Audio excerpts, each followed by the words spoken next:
The fall leaves were no different than any other year, the mountainside blending in a potpourri of reds, yellows, greens, and browns.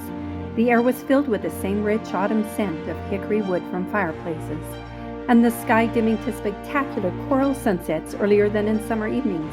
And yet that year was the year I would remember the most, the year that changed my life.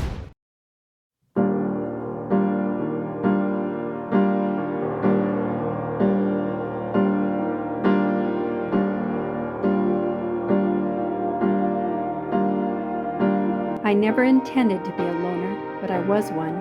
It wasn't that I didn't want any friends. Nobody seemed to understand me.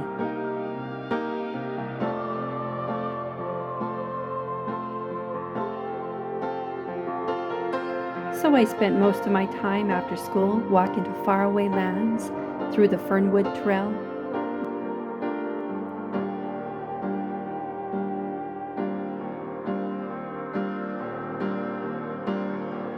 That was where I wrote my most remarkable stories about fairies and castles and princesses.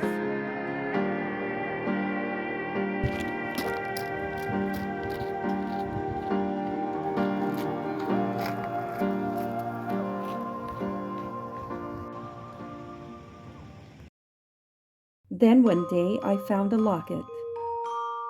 It was old and worn, but there was something about it that seemed enchanting. I imagined it was magical, and anyone who held it had the power to charm anyone or anything to do whatever the owner of this charmed necklace wanted them to do.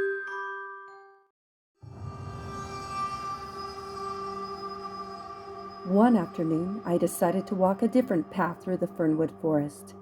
That's when I discovered an old house.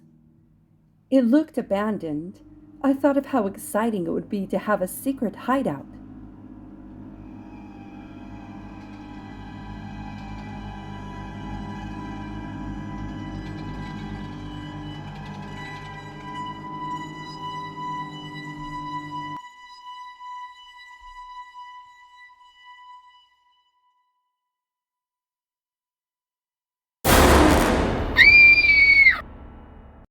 I ran all the way home without stopping.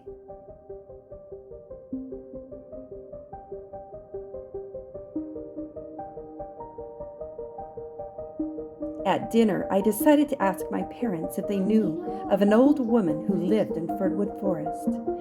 Mom said that Widow Evelyn Willoughby had an old house somewhere in the forest, but she hadn't seen her for a while and figured she had died.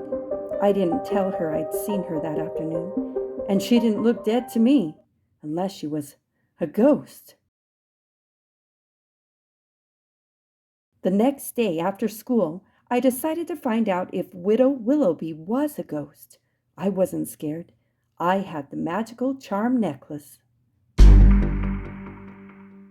She didn't feel like a ghost, but she was as scary as one. I asked her if she was one.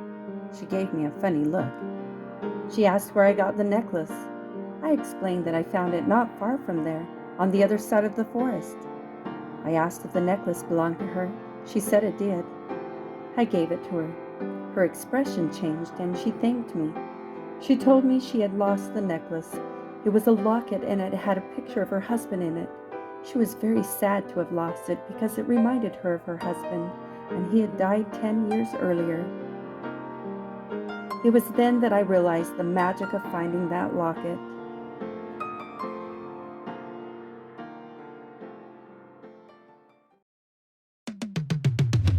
I came to visit her every day after that. She taught me how to grow an herb garden, and I read stories to her from my notebook.